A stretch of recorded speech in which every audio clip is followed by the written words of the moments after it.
I am very happy to welcome you to our masterclass on luxury marketing management. And I realize this is a topic that is rarely covered in undergraduate degrees, but at the same time, I believe it is of great interest to marketing students across the world. So I do hope that you will find this session very interesting to yourself, useful, as well as possibly challenging some of your perceptions on what luxury brands are, that we frequently encounter as consumers, but less so encounter from the perspective of professional marketing management.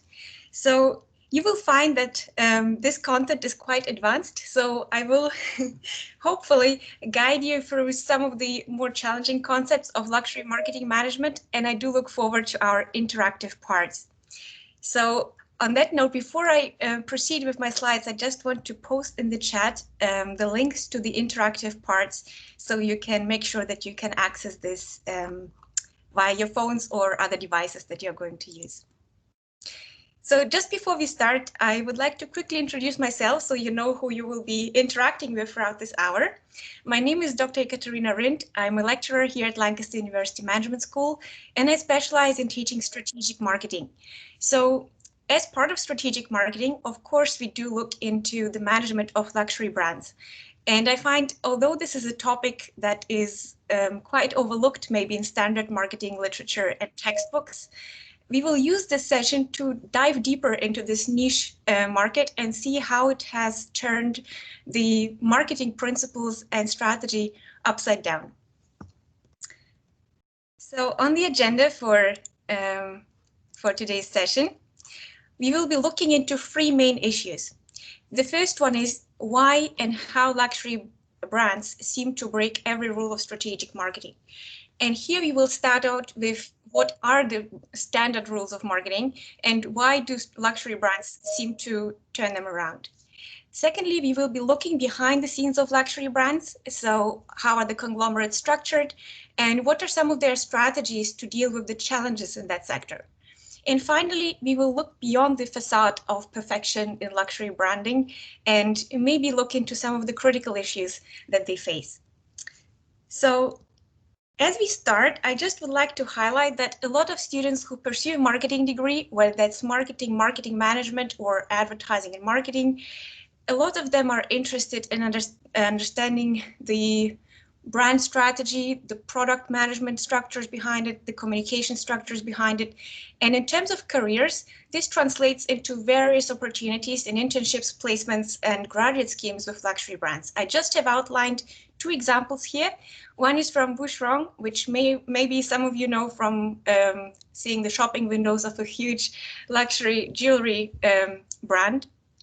And what we see here is their advertisement for an internship assistant for students, and this takes place in France, but they recruit across the globe.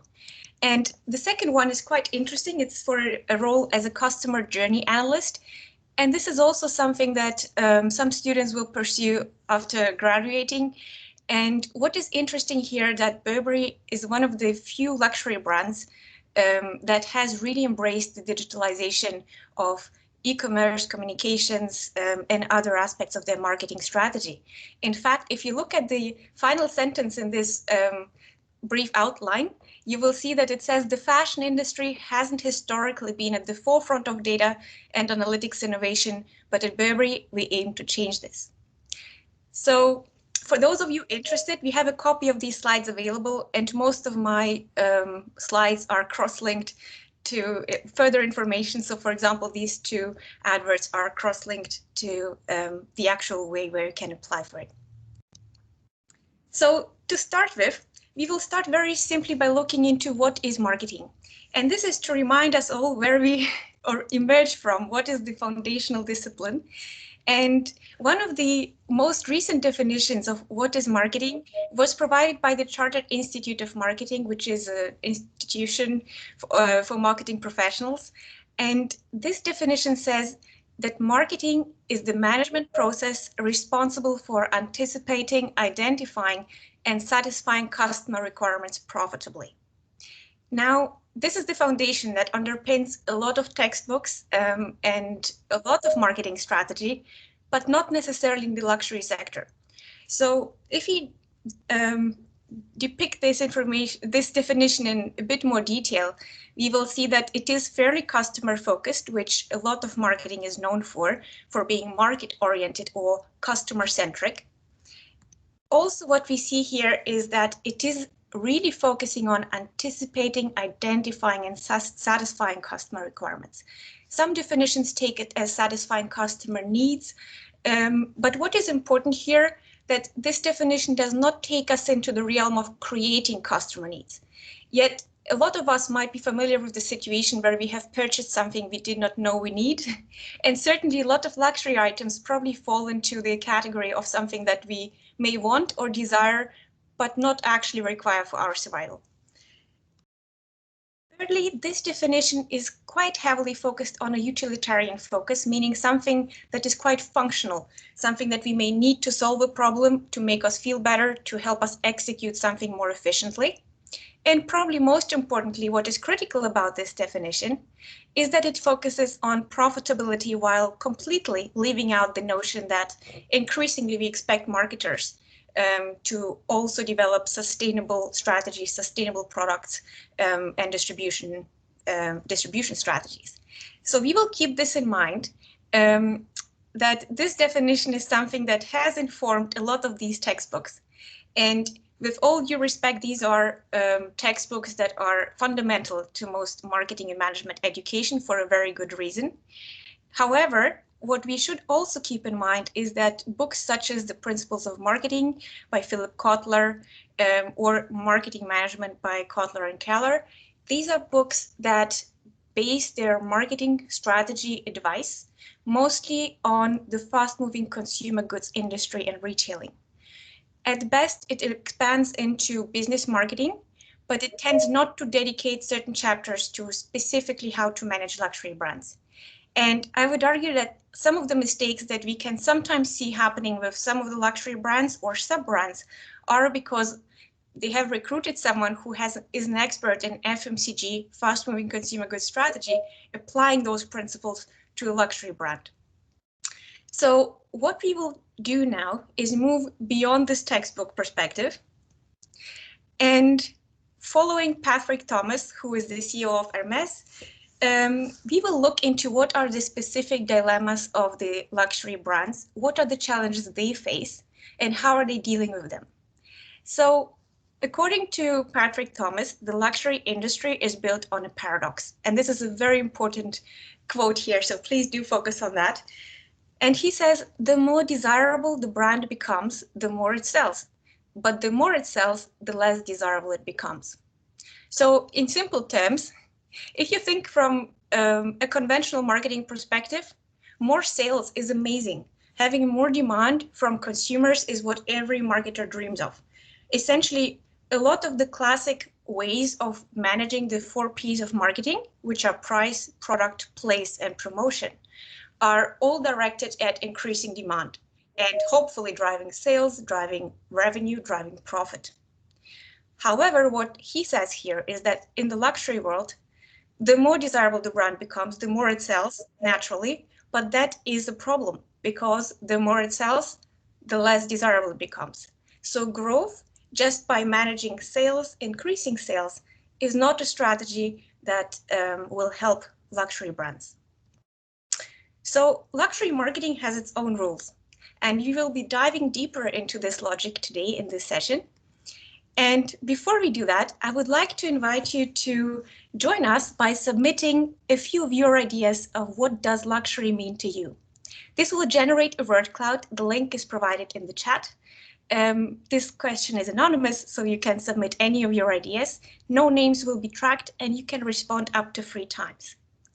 And I will quickly go to this website where we can see your submissions to understand what luxury does mean to you.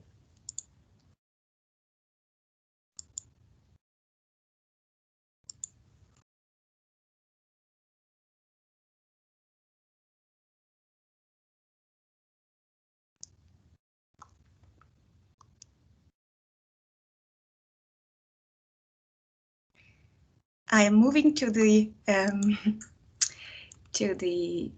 word cloud to see the results.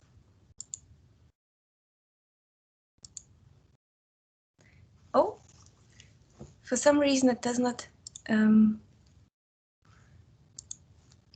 show me the result.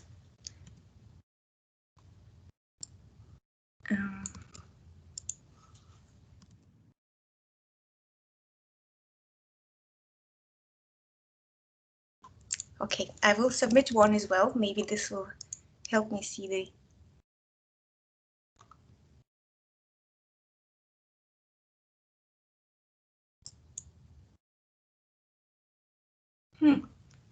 I'm very sorry. I don't understand why I cannot seem to be able to. Okay, maybe this was the problem.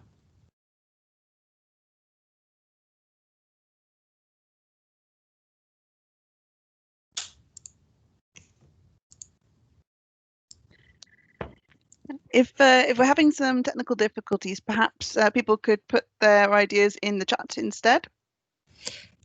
Yes, or we will proceed with the. I'm sorry.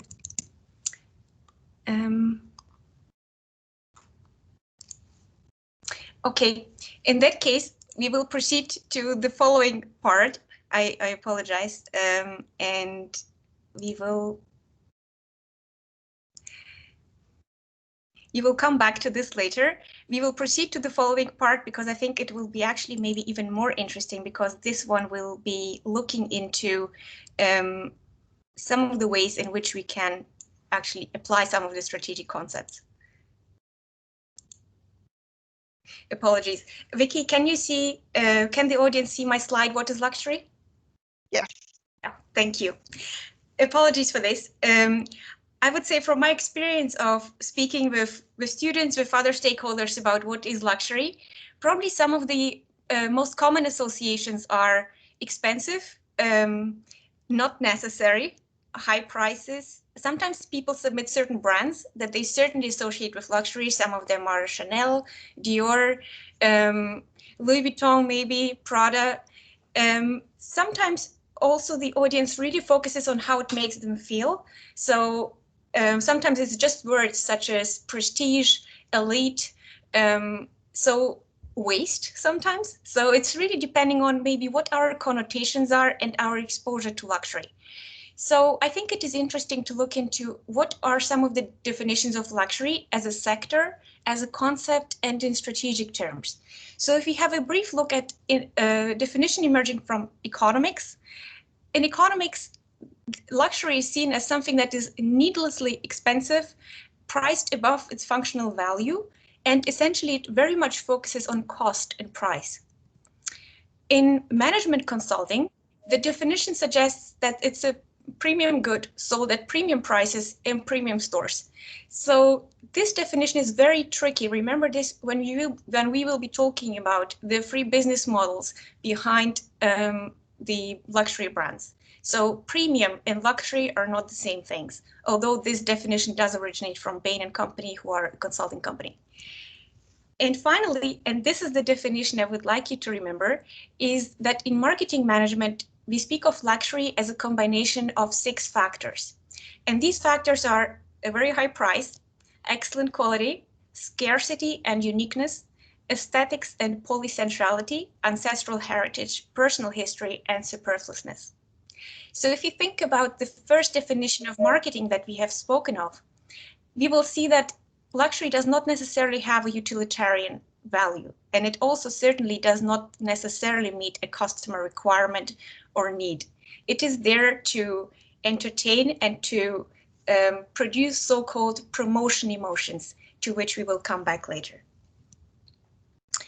So before we start with some of the, let's say, strategic concepts in luxury marketing, I would like you to jump into the shoes of Bernard Arnault, who is the chairman and CEO of LVMH, the biggest luxury house on the globe. And it's a luxury conglomerate that owns many brands that you are probably familiar with. And we will dive deeper into this in a few seconds. And one of the hot topics in luxury marketing management over the last 5 years probably has been digitalization. The key question being to digitalize or not to digitalize, and is e-commerce a risk or an opportunity for luxury brands? And of course, this has particularly also concerned a group such as LVMH because they own a lot of different brands. And it seems to be a very big decision because once they go digital, it is something that is not always easy to reverse, at the same time very expensive. And at the same time, this is a very competitive sector. So what I'm very interested to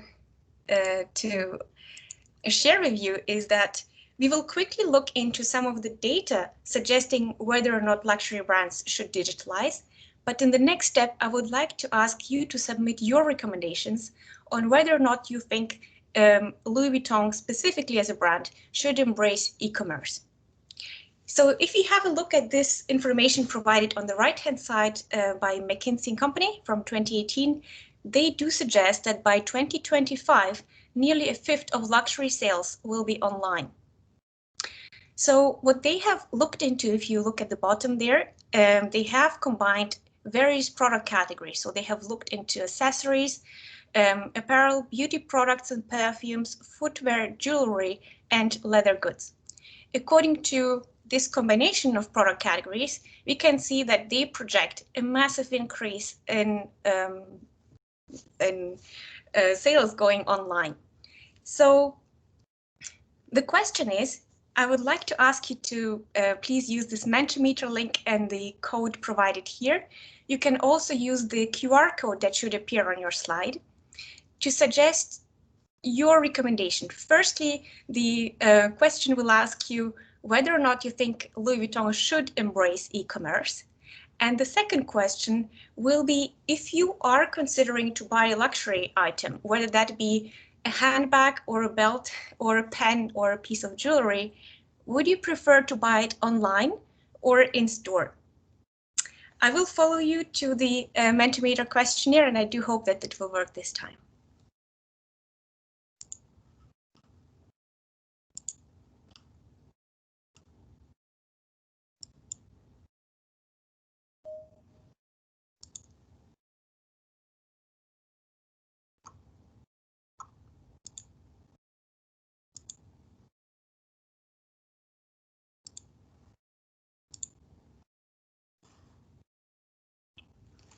Very interesting results so far. Please keep them coming in. So firstly, we will look into whether Louis Vuitton should embrace e-commerce. And it's an interesting consideration here. So the majority seems to think that yes, Louis Vuitton should certainly embrace e-commerce. There are also, however, quite a good number of people who are suggesting to be critical of that step. Let's give this a few more seconds for everyone to participate. It's anonymous, and don't worry, even the experts are still debating this question. Also, to let you know, I've put the link in the chat box as well, in case you missed it the first time. You can find it in the chat. Thank you, Vicky.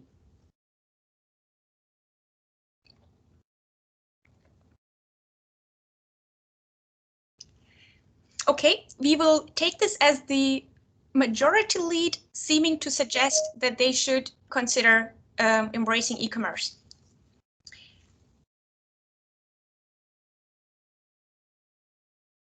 If we have a look at the second question, which is if you were to buy a luxury item, a watch, a bag, or a pen, would you prefer to purchase it online or in store? It is incredibly interesting to compare these two questions, because in the first instance, when we asked whether Louis Vuitton should embrace e-commerce, the majority says yes.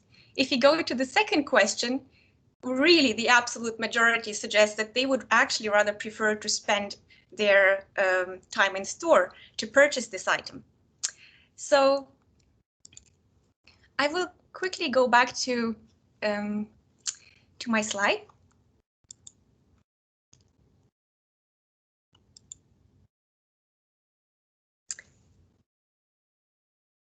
Okay.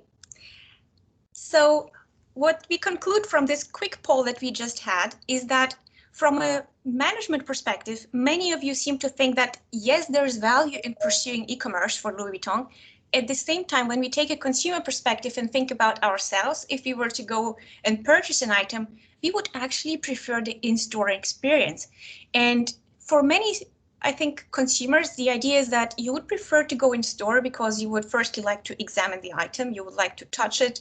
Some people would also prefer to have the personal customer service experience.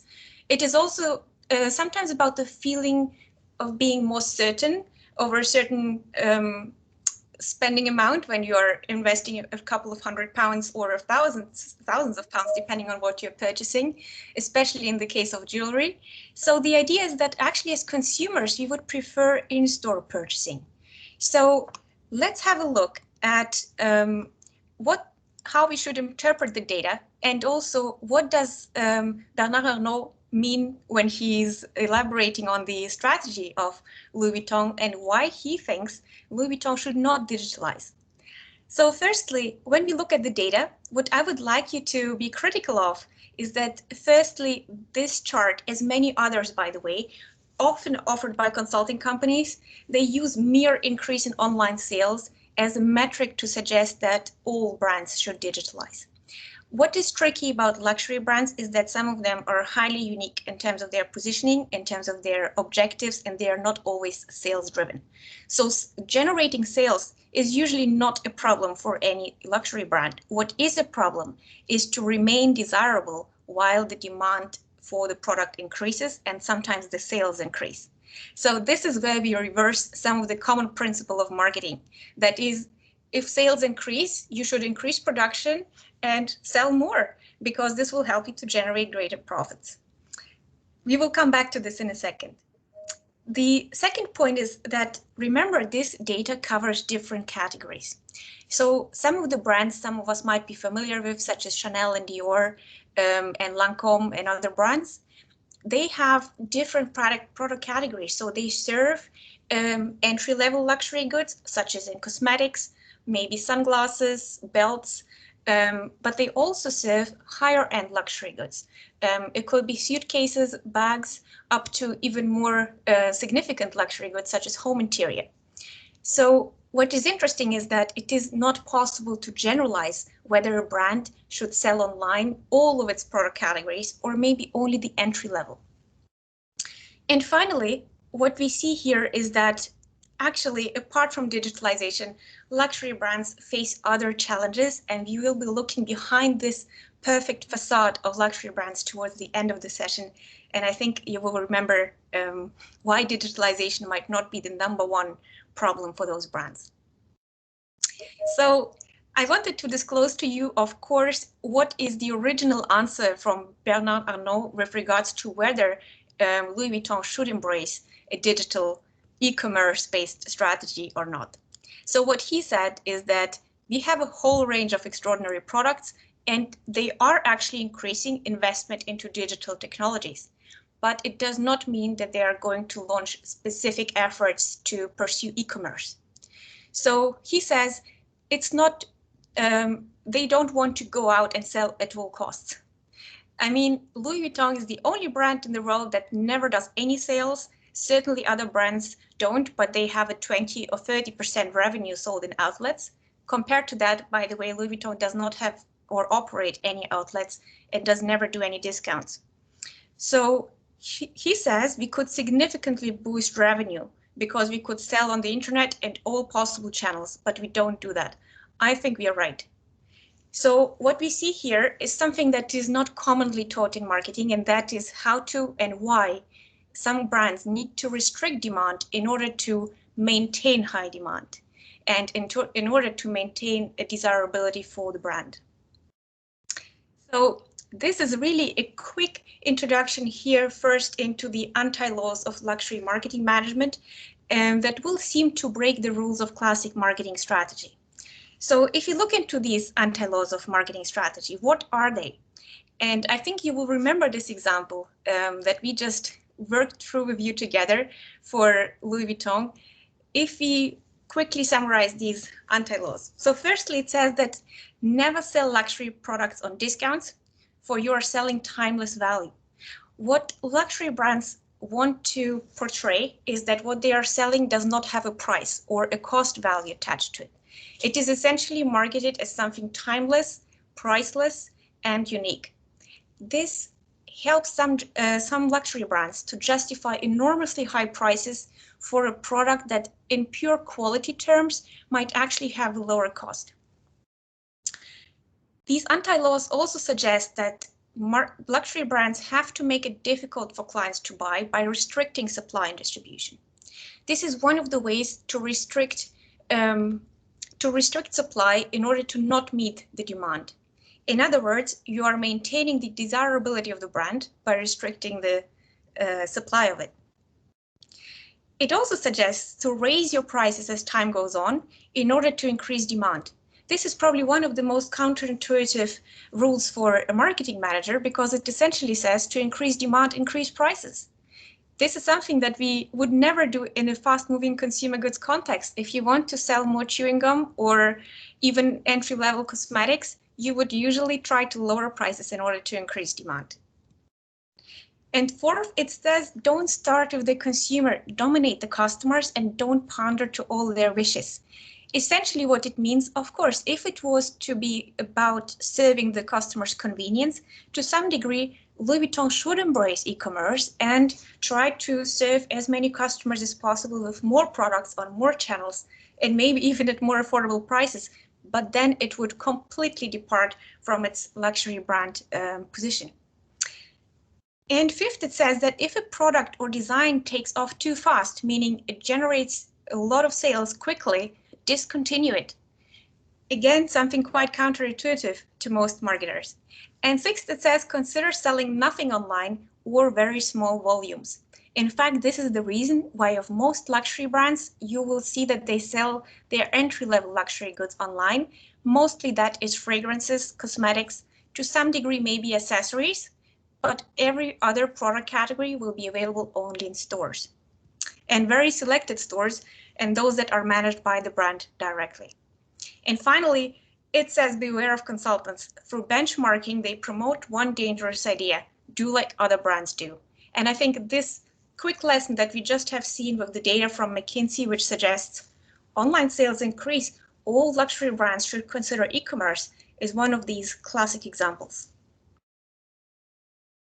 So one of the key questions, and probably the holy grail of strategy in luxury marketing, is to understand how do you grow the brand if increasing sales is not an option. Because of course, as every other company, these brands also depend on profitability. They need to maintain revenues. And the question is, if increasing sales is not an option, how to achieve that? And there are four core strategies that these brands use. The first one is corporate consolidation through mergers and acquisitions. Most of you who follow the news will be aware that LVMH and Tiffany's have been debating a deal for quite a few months now. And it is still quite a difficult process, but a very important one because it really serves this first growth strategy. The second one is creating sub-brands. Most of you will be familiar with brands such as Armani, who have entry-level brands, Armani Exchange, Armani Jeans, and then it is staggered towards more expensive, higher-end branding offers. The third strategy is to grow sales in the entry-level luxury categories, meaning to promote sales in the category of cosmetics, accessories, while maintaining a very low supply to higher-end product categories. And the fourth strategy is artification. Because artification is probably something that might be newer to some of you, I will dive deeper into this in a few seconds. So this may surprise some, but it is a quick look behind the scenes of how luxury brand houses are structured. So I wanted to start out with the biggest one, and that is LVMH. What you can see here is that they own a big majority of brands that some of us as consumers might have thought are actually standalone companies. But if you just have a look into the fashion and leather goods, they own Louis Vuitton, Fendi, DKNY, Kenzo, Givenchy, and so on, Dior. So some of the brands that we might have always thought are independent brands. They also have a minority stake in Hermès, and they have a very high ownership in the category of watches and jewelry. Of course, although LVMH is by far the dominating force in the luxury sector, they still have competitors. So what this slide shows you is essentially the 4 or the 5 key groups in the luxury sector. They comprise of the Richemont Group, LVMH, Kering, Tod's, and the Prada Group. And you will see here that while some of them are quite international, a lot of them are almost organized by country. So clearly the Prada Group is Italian, the LVMH and the Richemont Group are more French influenced. And this already shows you that there are some tendencies that have to do with geographical location and origin. For a quick classification, you could think of this market as being portfolio based. So there are some brands or some groups that are single brand groups. To these, as an example of these, we have Burberry, Ferragamo, Hermes. We have also companies that are single activity groups. This means that they are focusing on only one activity, such as manufacturing and selling watches, for example. And then we have multi-activities and multi-brand groups. And essentially, these are those that you can see here in the above figures. What I would like to introduce you to next is quite important to understand the difference between different luxury brands, because not all luxury brands are created equal. And possibly one of the most important distinctions is to understand that more premium does not equal luxury, and that the premium business model and the fashion business model, those that you can see up here at the top of the slide, these are 3 very distinct business models that require different branding strategy, different product management strategy, and most certainly a different distribution and product management strategy over the life cycle of the product. So what we will start with is to have a quick look at what is the luxury business model and how is it different from the fashion and the premium business models. So firstly, the luxury business model is probably mostly associated with the French brands. Examples of those are Louis Vuitton and Chanel, and their main value proposition is focusing on the dream. They have literally no functional aspirations, so to say. They have a strong focus in their communication on heritage and creativity. And what is maybe very interesting in terms of their practical marketing strategy, they don't do licenses, they don't do discounts, no outlets, no sub-brands, and they tend to be at the very expensive level of the scale.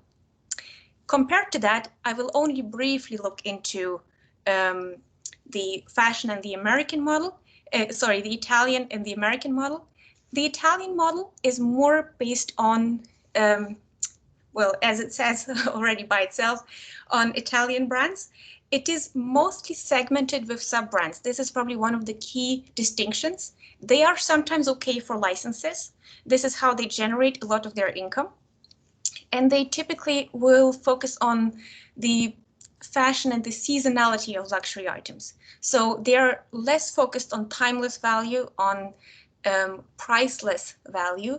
They are more at the expensive end of the luxury sector, but not the hyper expensive end. So in contrast to that, we have the American model, and the American model, it is called the American model, but actually does entail also a few brands that are not American, such as Hugo Boss, for instance. And what distinguishes this American model is that it is mostly based on mass products that project class. It is also known as mastiche. They are mass produced with an emphasis on design, premium quality. They tend to communicate a lot of their value through claiming quality in materials, design, durability, and they tend to maintain quite a lot of factory outlets, discounts, licenses, a lot of licensing in this sector, and they tend to be priced from accessible to mid-luxury. So these are the 3 main distinctions. I have also summarized this in this positioning triangle, and what we will focus on in the following is the luxury model. So what is special about this luxury business model, and how is it different from what I just explained is the fashion and the premium business model. Well, in the premium business model, we still, as marketers, try to argue for quality, for justifying the high price by drawing on performance metrics. And a good example of premium brands are the German car manufacturers such as Mercedes, Audi, BMW, and even Porsche. On the other hand, if you look into the luxury business model, what their goal is to communicate to customers that their product offering is incomparable and timeless and therefore escapes any attribution of price, meaning it cannot be labeled against a certain price or cost factor. So at the same time, it allows the marketers to almost evade this question of whether a certain price is justified because the price was never tied to performance or quality indicators in the first place. So this luxury business model tends to focus on bespoke products, exquisite craftsmanship, rare materials, and exclusivity. And oftentimes this exclusivity is communicated through very limited demand, very limited access to products. And a very good example of that is the Birkin bag that can be ordered only on 3 days per year. And you can imagine the demand far exceeds the number of orders that can be considered in a 3-day period. Also, in these in the luxury business model, there's typically a total control of the brand over the supply and distribution. And for that reason, I have just included these pictures that you can see on the right-hand side. And what it shows is that actually Chanel owns some of the flower farms that are used for harvests to produce some of its fragrances. And on the outer side, you can see a croc farm that is owned by Hermes, and they use these croc farms in order to manufacture the croc skin-based bags and shoes. Of course, the ethical and sustainability values of these are sometimes debatable, and we will come back to that at the end of the session. But what is interesting here is that only in the luxury business model brands, only in that business model, you can see a full integration and full control over the supply and distribution. So, of course, these brands, as mentioned before, they don't maintain any licensing agreements or concessions, and they tend to avoid as much as possible celebrity endorsements. Now, some of you may think, but I have seen a Chanel ad that has featured a celebrity. Most likely this ad was featuring a cosmetic product of Chanel. Cosmetics and fragrances are still managed very much according to the FMCG marketing strategy principles, regardless of what the parent brand is. What we are speaking of here is how these anti-laws apply to higher-end product categories, essentially starting from accessories upward. So the goal of these brands in terms of their marketing communications is to build on intangibles to create a dream and to embrace the concept that luxury is an art and therefore, as art, cannot be critiqued, cannot be priced, and should exist for the sake of existing. So to drive this message home, I would like to share with you a quote by Vincent Bastien, who has crafted the anti-laws of luxury marketing management. And essentially what he says is that luxury brands, they don't solve problems, they create dreams. And I found this quote quite illustrative of the approach a lot of luxury brands take in their communications. And that is, the function of luxury brands is to create dreams, not to answer problems or needs. So what he says, luxury is a non-necessity made desirable. It will sell promotion emotions, such as self-elevation, pleasure, and recognition, and not prevention emotions, such as risk reduction, absence of problem, or discomfort. This is very important because this really distinguishes the ways in which luxury brands advertise and communicate, and oftentimes explains the complete absence of a justification of product performance indicators, of any sort of information really about the product or brand, because this was never the objective in the first place.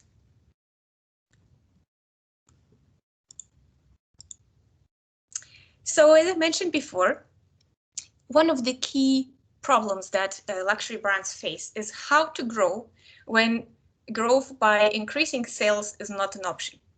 And as you will remember from that slide, I mentioned that apart from consolidation and apart from a few other ways of leveraging their brands through entry-level luxury sales, a fourth strategy was called artification.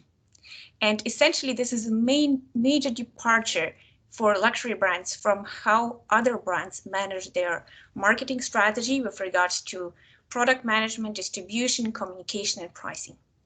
So if you take away one thing from this lecture, then please think about it. If you ever enter a marketing role for a luxury brand, try to think as an artist, not as a product manager. What you're trying to do is to market and communicate about what you're doing as an artist, not as a marketing manager. So what does artification mean, and why is this such a valuable strategy for luxury brands? Artification means the process of transforming non-art into art. So it does well recognize that some of the products that are labeled with the Dior or Louis Vuitton brand are not necessarily art, but it is a process of transforming this non-art into art. That is the task of a marketing manager working for a luxury brand. So why is art so useful for luxury brands? The number one reason is that art is universal, and it seems to convey in the latest language across borders. That is why luxury brands tend to have a global appeal. From China to the US to very remote parts of the world, it seems to have a unifying fascination among consumers. It also helps, so art also helps to reinforce the legitimacy of the luxury sector. Some of you may be surprised to hear that luxury markets actually enjoy the least favorability and trust from consumers. They are ranking 29th out of 30, and the 30th place is occupied by finance. So if you think of how art helps these brands, it is that it helps to move out from a market-based, a product and profit-based understanding of something into the sector of art and existing for the sake of it, and also existing somewhat outside the boundaries of critique or normalcy or certain normative expectations of what the brand should be and how it should be priced and how it should be produced and conveyed to consumers. So thirdly, of course, something very important to luxury brands is that art is non-comparative and priceless. In an ideal case, this is why sometimes it is very debatable in how far it is possible to price a unique work of art, and why some people would contribute a lot and be willing to give up a lot to own a piece of art, because it is seen as something unique and something that is non-replicable, not comparable, and has value in itself that does not depreciate. So art seems to appeal to cultural elites, not necessarily only or specifically to the so-called nouveau riche. And this was something that was very important to a few luxury brands, because they have seen this kind of adoption of their brands amongst customer segments that seemed to pull the brand into a meaning that was even harder to justify ethically, and sometimes pulled them into a specific political sphere that they did not want to be associated with, or not only to be associated with. And finally, art helps these brands to compete on a non-price parameter, because, as I said before, art seems to be seen as something that is priceless, timeless, and ageless, and something that does not depreciate over time.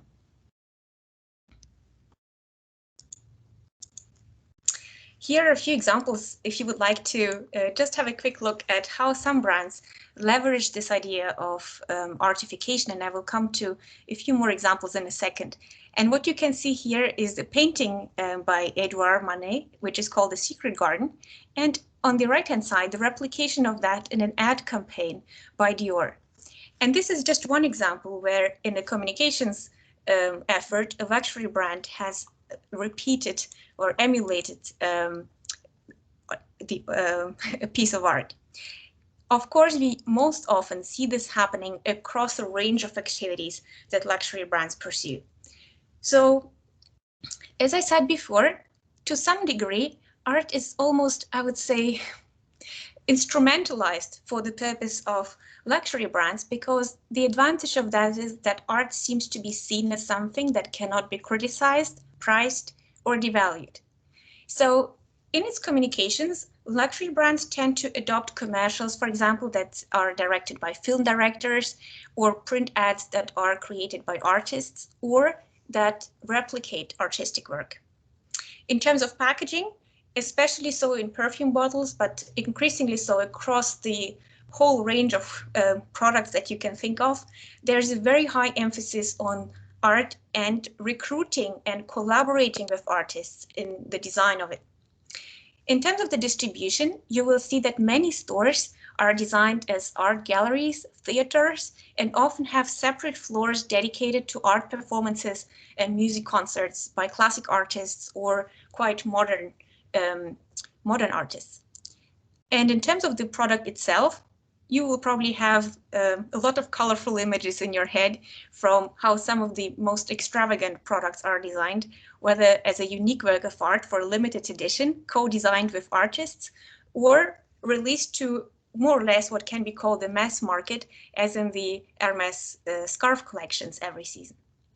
So the efforts of luxury brands to really cater to this idea of art is also seen in some of the pictures you can see on this slide.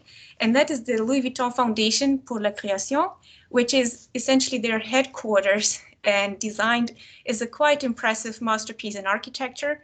Similar to that, Cartier also has its own foundation for contemporary art in Paris. And you can see this replicated across many different countries where the flagship stores or headquarter offices are typically designed in a way to be positioned as a statement piece, as an art piece. And of course, one of the main reasons why luxury brands embrace this idea of artification is because it tends to draw away the consumer's attention from the fact that behind the scenes, it is a brand conglomerate that is managed as one of the most profitable businesses, and sometimes at prices that cannot be justified through pure performance indicators. So something that is incredibly interesting to do is to look behind the scenes of the perfect facade. So we have seen some of the most impressive features of luxury brand strategy in terms of how this takes shape in their stores, in the product design, in their communication. But probably one of the more interesting things is to understand, is digitalization really the only thing that bothers marketing managers in the sector, or are there other issues that keep them awake? And one of the most critical aspects probably in the luxury sector is how these brands manage sustainability, or do they manage sustainability at all? So what you can see on this slide is an article from the Financial Times that said that animal rights activist PETA buys stake in luxury house LVMH. You can imagine this was not a great news of joy to LVMH, because they have been quite dependent, as other luxury brands, on rare, sensitive, and often scrutinized raw materials to produce the products and goods that they are famous for. So this includes croc skin, this includes diamonds that are naturally mined, golds, leathers, fur, and often very rare minerals and earths. So apart from that, apart from the fact that they are dependent on these quite rare and sensitive resources, this industry is also not exactly known for a very high record in terms of their corporate social responsibility. So they tend to demonstrate quite limited engagement with CSR and sustainability programs. One of the examples of that you can see at the bottom on the slide, and this is for Ferragamo's report on their use of raw materials. And essentially it says that the company does not currently provide any CSR reporting, and it is not necessarily so that just because they don't report it doesn't mean that they are engaged, does not mean that they are not engaging in CSR activities, but it does show that this sector tends to be less transparent about their activities. Partly this is due to the governance and ownership structure, and some of these brands are family managed and still family owned despite being part of a bigger conglomerate. but partly it is also because this sector has never been as exposed to consumer scrutiny and boycotts as more mass consumer brands. So what is quite tricky for the luxury brands at this stage is managing social legitimacy, meaning how are they perceived by society, by regulators. An interesting move was observed by the Chinese government that in 2012 has banned advertising of luxury brands on the grounds that it was promoting greater disparity between the ultra-rich and the poorer segments of society. And this was one of the key critical moves after which a lot of luxury brands had pursued artification with even more effort, because they did not necessarily brand their adverts, but they were behind a lot of commercial art campaigns that were not banned and that still had their footprint on the campaigns. So as I mentioned before, this is just to really show that possibly beyond the digitalization debate that seems to be a hot topic and hyped quite a lot in the consulting reports and even the press, with the news of Amazon, for example, launching an e-commerce platform specifically for luxury brands, and the controversial debate that it has raised amongst luxury brands, whether or not they should embrace it. The actual issue for luxury brands seems to be in how far they can regain social legitimacy. And as we can see here from the Chevreul report, it says that luxury is the 29th sector in terms of perception of sustainability in marketing studies, the penultimate out of 30, and finance is at the bottom of the list.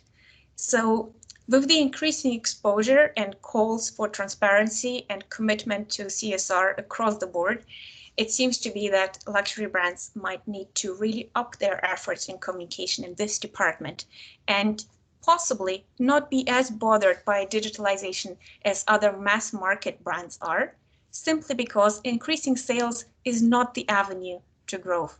What is the avenue to growth for luxury brands tends to be building the dream, and more consumers want this to be a clean dream, ethically clean, sustainable, to be able to enjoy those products with a very clean conscience. So on that note, I do thank you very much for welcoming us, for joining us on this session, and you look forward to welcoming you at Lancaster University at some point. And I will take a few questions now towards the end, and you're welcome to place them in the chat. I will exit my screen share mode and we'll take the questions now. Thank you.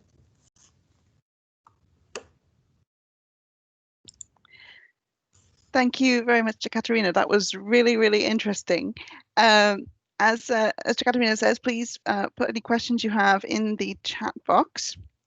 I thought it was really interesting where you said about luxury brands sort of dominating their customers and telling them what they want rather than listening. It reminded me earlier today, I heard about the new iPhone is coming out, and it's being sold without a charger and without headphones. And I think a comedian, yes, a comedian was saying it shows the grip that Apple has on our lives, that they could sell us it without a charger, without headphones, and we'll just be like, oh yeah, give me. Yes, precisely. I also find that it is incredibly interesting that the results from the poll that we had seen before. I actually would like to go back to this quickly to see if there were more answers submitted, because I was fascinated by this result, to be honest. So yeah, if you go back to look into when you suggested should Louis Vuitton embrace e-commerce, and the answer was yes, from probably a perspective of course, e-commerce will help us to increase sales, drive sales, drive revenue, drive profitability.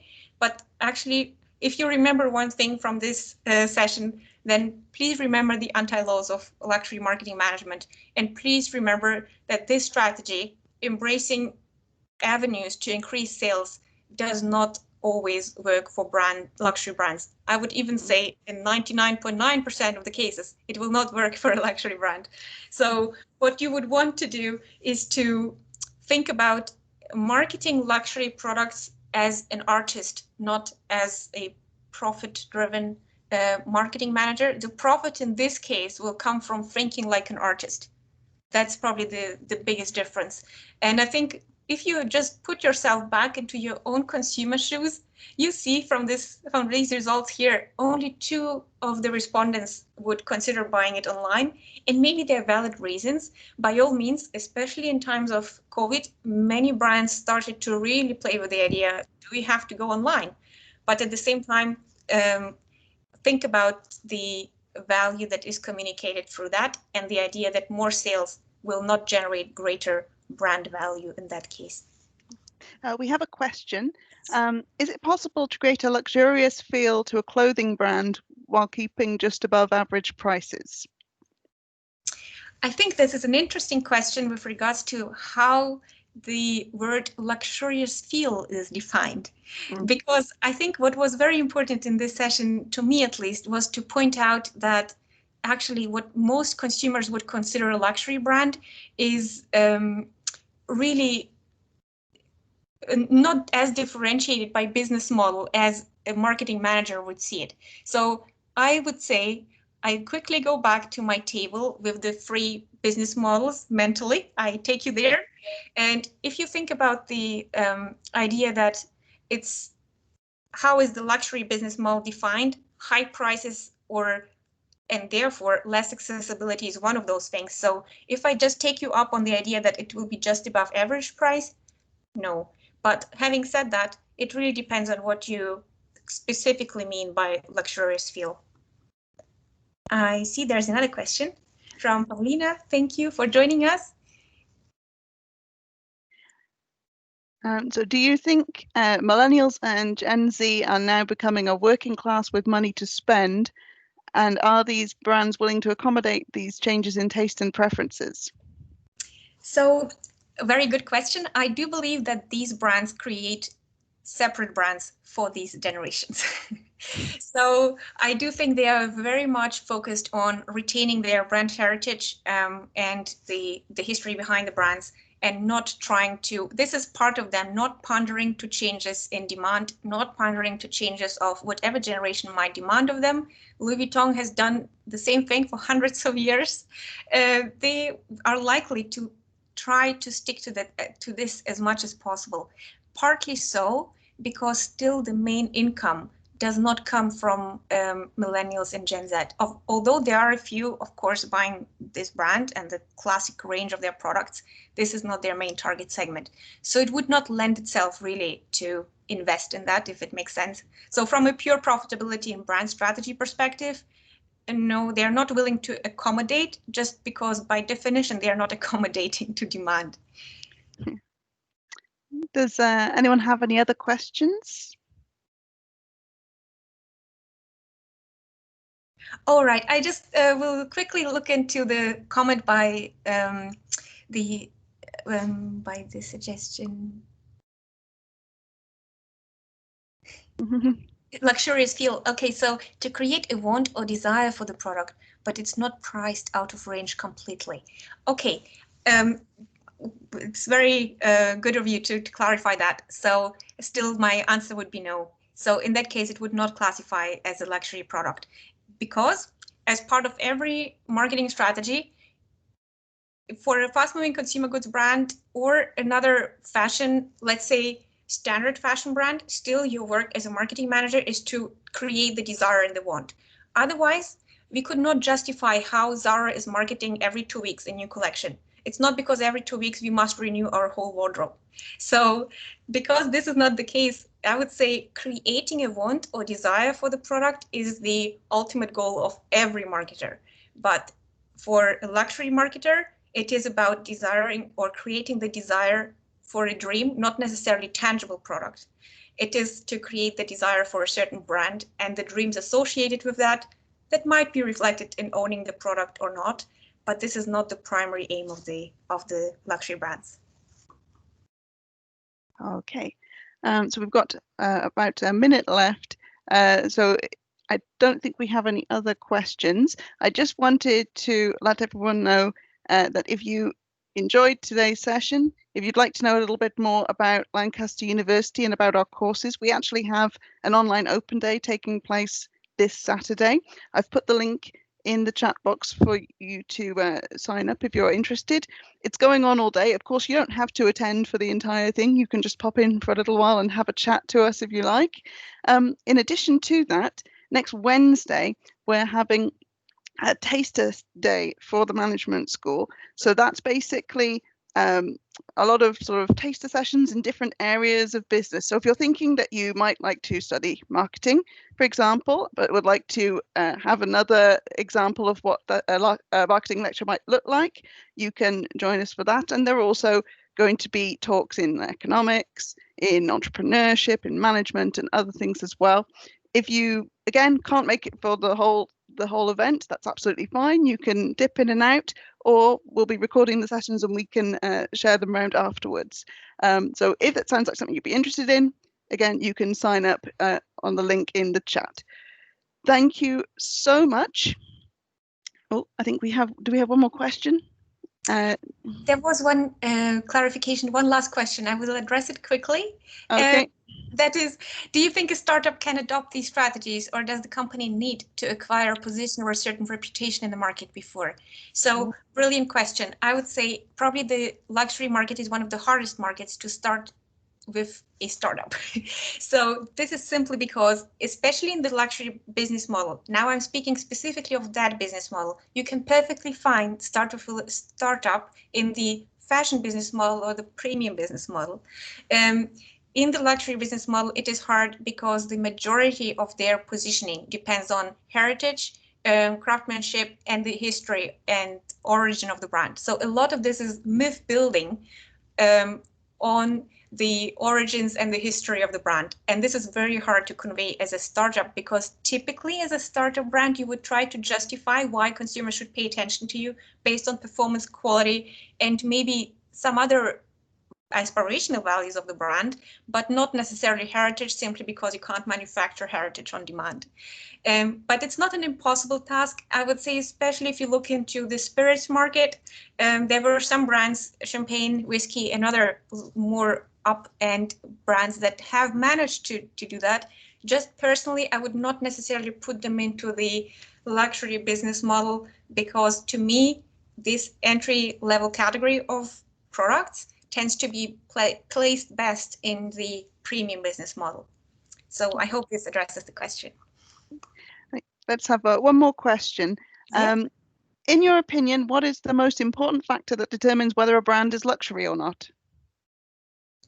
The degree to which it manages to achieve desirability without relying on a product. So I think it's the degree to which it manages to be perceived as art. Yeah, that's it. All right. Okay. Thank you very much to everyone who was here. It was lovely to meet you all, and we do hope to meet you again at Lancaster.